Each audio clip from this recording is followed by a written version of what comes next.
ఓం నారాయణ ఆది నారాయణ. భగవాన్ శ్రీ శ్రీ శ్రీ గొలగమూడి వెంకయ్య స్వామి తండ్రి మహారాజుకి జై. నేను అలాగే అందరి చరిత్రలు 108 సార్లు చేశానండి. బాబా వారిది 108 సార్లు పారాయణ చేసేటప్పుడు అందులో నల్లపాడు అక్కడ బాబా వారి విగ్రహ ప్రతిష్టాపన, రామిరెడ్డి తాత తండ్రి ఎంతోమంది మహాత్ములు బాబా వారి విగ్రహ ప్రతిష్టాపనకు వచ్చారండి. నల్లపాడులో బాబా గుడి కట్టినప్పుడు అదంతా కూడా బాబా చరిత్రలో ఉంది.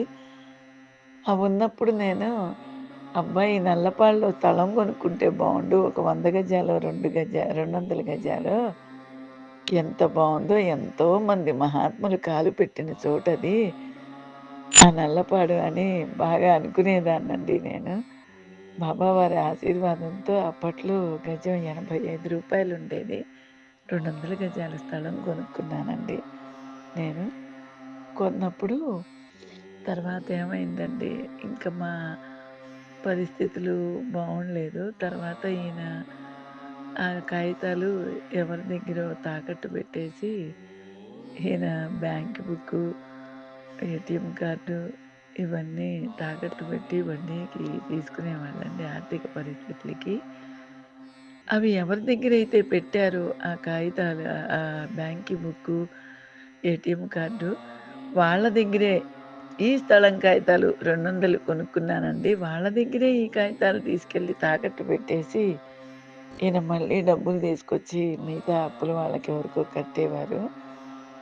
తర్వాత ఇంట్లో నేను బాగా గొడవ పెట్టుకునేదాన్ని. ఎంతో కష్టపడి స్వామి అనుగ్రహంతో కొనుక్కున్నాను. బాబా చరిత్ర పారాయణలో ఆయనతో చెప్పి బాధపడితే, దాన్నిలా చేశారు మీరని చాలా బాధపడేదాన్నండి నేను. తర్వాత నిదానంగా జాగ్రత్తగా ఉండి, ఆ కాగితాలు ఇవ్వమని ఆ పెట్టుకున్న ఆయన్ని డబ్బులు కట్టేస్తాం ఇవ్వమంటే ఆయన ఇవ్వలేదండి. ఈ ఏటీఎం కార్డు, ఆయన పెట్టిన పుస్తకము, బ్యాంక్ బుక్ పుస్తకము, వాటికి సంబంధించిన బాకీలు గూడా కడితే గాని ఈ స్థలం కాగితాలు నేనివ్వనని చెప్పేసాడాయన. దేనికి దానికి సెపరేట్ అయినా కూడా ఈ స్థలం పెట్టిన కాగితాలు డబ్బులు కట్టినా గూడా ఇవ్వనంటే ఇవ్వనన్నాడండి. మేము వదిలేసాను. షిరిడీ వెళ్ళినప్పుడు ద్వారకామాయి బాబా తండ్రి దగ్గర చెప్పుకొని బాగా ఏడ్చేసేదాన్నండి. ఇలా కాగితాలు ఇవ్వటం లేదు తండ్రి ఇప్పించమని. తర్వాత ఇంటికొచ్చిన ఒక 15 రోజులకి అప్పుడు ఈ పారాయణలలోనే ఉన్నానండి. బాబా పారాయణలో. అది చివరికొస్తూ ఉంది. తర్వాత వాళ్ళంతట వాళ్ళే 15 రోజుల్లో అమ్మ మీ కాగితాలు మీరు తీసేసుకోండి, డబ్బులిస్తానన్నారు. నేనిచ్చేస్తాను తల్లి అని చెప్పి నయా పైసా వడ్డీ గూడా తీసుకోకుండా ఏ కాగితాలైతే ఆయన దగ్గర తాకట్టు పెట్టామో మిగతావి కట్టకుండానే ఆయన ఆ కాగితాలు తీసుకొచ్చి ఇచ్చేశారండి. చాలా చాలా ఆశ్చర్యపోయాం బాబా వారి యొక్క మహత్యానికి. తర్వాత ఒకరోజు మిట్ట మధ్యాహ్నం మంచి నిద్రలో ఉండంగా వెంకయ్య స్వామి తండ్రి దర్శనమిచ్చారండి నాకు.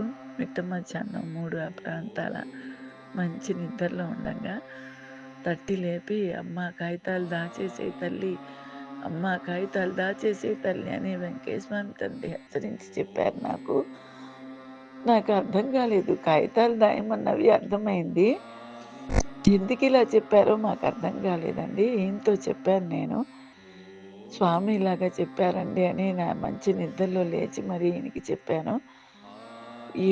ఎందుకో ఏమో ఏం పోయింది ఎక్కడన్నా దాచేసేయమంటే, మా వాళ్ళింట్లో ఆ కాగితాలు దాచిపెట్టేశానండి.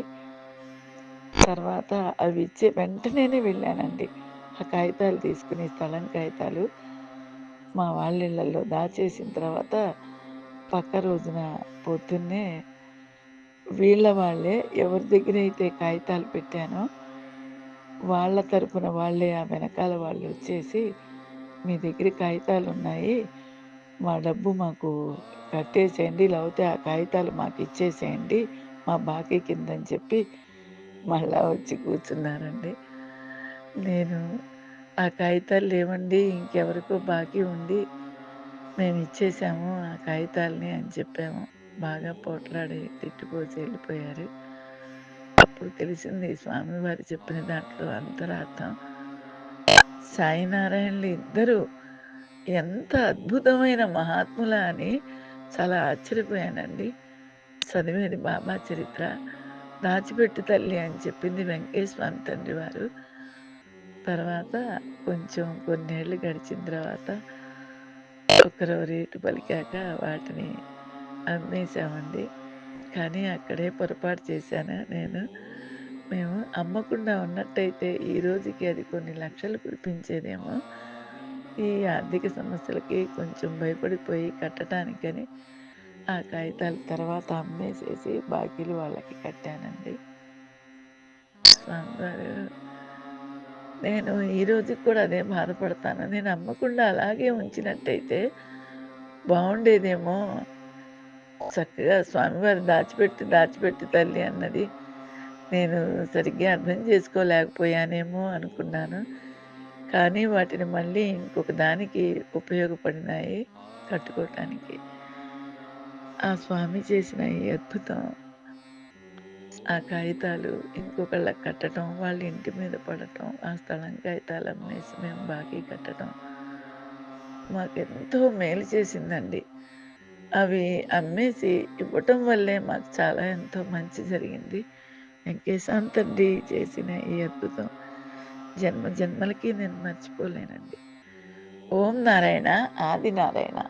భగవాన్ శ్రీ శ్రీ శ్రీ గొలగముడి వెంకటేశ్వర స్వామి తండ్రి మహారాజుకి జై.